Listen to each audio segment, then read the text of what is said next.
रायगड, महाराष्ट्रासह देश विदेशातील ताज्या बातम्या पाहण्यासाठी मॅक्स इंडिया लाईव्ह चॅनलला सबस्क्राईब करा आणि बेल आयकॉन दाबायला विसरू नका.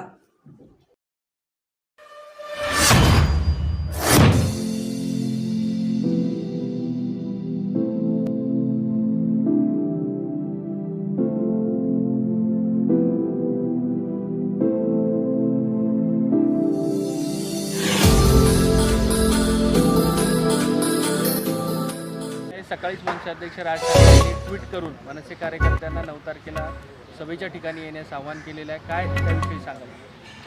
खरं तर तयारी तर जोरदार चालू आहे.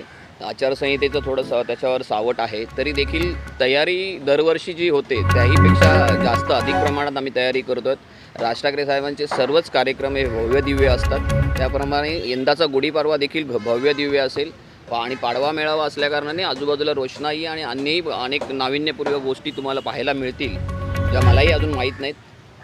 अनेक गोष्टी आहेत की त्या तुम्हाला त्या दिवशी पाहायला मिळतील. आणि राज ठाकरे साहेबांनी जसं काल ट्रीजर आणि ट्विट केलेलं आहे त्याप्रमाणे नक्की महाराष्ट्राच्या आणि भारताच्या राजकारणात ज्या काही घडामोडी होत आहेत, नक्की काय घडलं आहे आणि काय घडणार आहे किंवा काय घडतं आहे याच्यावर 9 तारखेला राज ठाकरे साहेब मनसेची भूमिका मांडतील.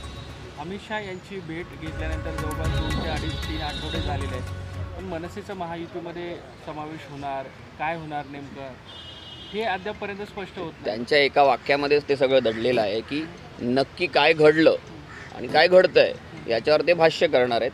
त्या वाक्यामध्येच ह्या तुमच्या प्रश्नाचं उत्तर दडलेलं आहे. ते 9 तारखेला तुम्हाला त्याचं उत्तर स्वतः राज ठाकरे साहेब देतील. स्थानिक लेवलवरती जे कार्यकर्ते देखील अस्वस्थ पाहायला मिळतात,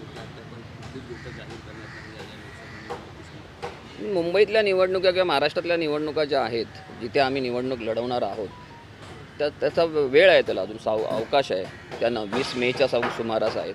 त्यामुळे थोडा पेशन्स ठेवायला पाहिजे. 9 तारीख आज 2-4 दिवसावर आलेली आहे. 9 तारखेला सगळं ज्या काही भूमिका आहे पक्षाची ती राज ठाकरे साहेब मांडतील. आणि मला वाटत नाही की आमचा कार्यकर्ता कुठला पॅनिक आहे वगैरे. तुम्ही देखील एक पदाधिकारी आहेत, तुम्हाला काय वाटतं, काय केलं पाहिजे, महायुतीमध्ये सामील झाले पाहिजे? नाही, हा आमच्या पक्षाच्या ज्या काही बैठका झाल्यात पदाधिकाऱ्यांच्या, प्रत्येक पदाधिकाऱ्यांनी आपापली मतं त्या बैठकीमध्ये मांडलेली आहेत आणि राज ठाकरे साहेबांनी स्वतः ती ऐकलेली आहेत आणि तो निर्णय राज ठाकरे साहेबांवर सोपवलेला आहे. राज ठाकरे साहेब जो निर्णय घेतील तो आम्हाला मान्य असेल. टीजरमध्ये त्यांनी म्हटलंय की मला बोलायचं आहे, परंतु अनेक कार्यकर्ते असतील, मनसेचे नेते असतील, हे निवडणुकांसाठी इच्छुक होते. जसं वसंत मोरे असेल, बाळा नांदगावकर असतील, दिल्लीच्या भेटीगाठी झाल्यात. प्रत्यक्ष निवडणुकीमध्ये जरी मनसेनं सहभाग घेतलेला नसला तरी राजकीय पाठिंबा वर्तवणारी ही सभा असू शकते का? राजकीय भूमिका मांडणारी ही सभा असू शकते का? मी तेच म्हटलं ना की राज्यभरात आणि देशभरात ज्या राजकीय घडामोडी चालू आहेत त्याच्यावर ते भाष्य करणार आहेत, म्हणजे नक्कीच त्याच्यावरच ते भूमिका स्वतःची मांडणार आहेत ना. पण सभा घेत असताना पोलिसांचं नियोजन देखील लक्षात घेतलं पाहिजे. तर पोलिसांच्या सूचना वगैरे काय आहेत का, किंवा आवाजाची पातळी वगैरे याविषयी? पोलिसांच्या दरवर्षी ज्या सूचना असतात किंवा अटी शर्ती असतात त्याच आहेत.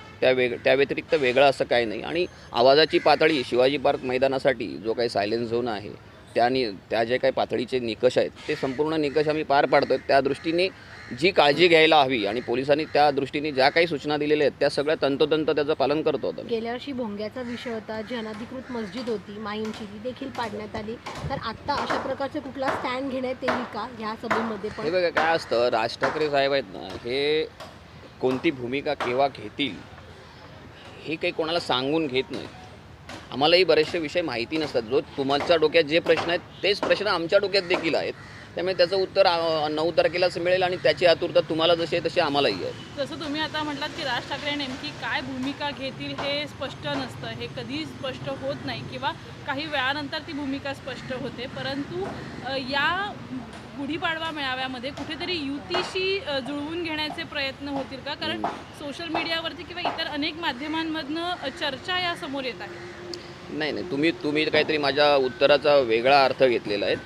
ते त्यांची भूमिका स्पष्ट मांडतात. तेच वारंवार दररोज अशा प्रत्येक घडामोडीवर दररोज प्रतिक्रिया देत नाही. ते एकदाच प्रतिक्रिया देतात आणि 9 तारखेला ती प्रतिक्रिया ते देतील.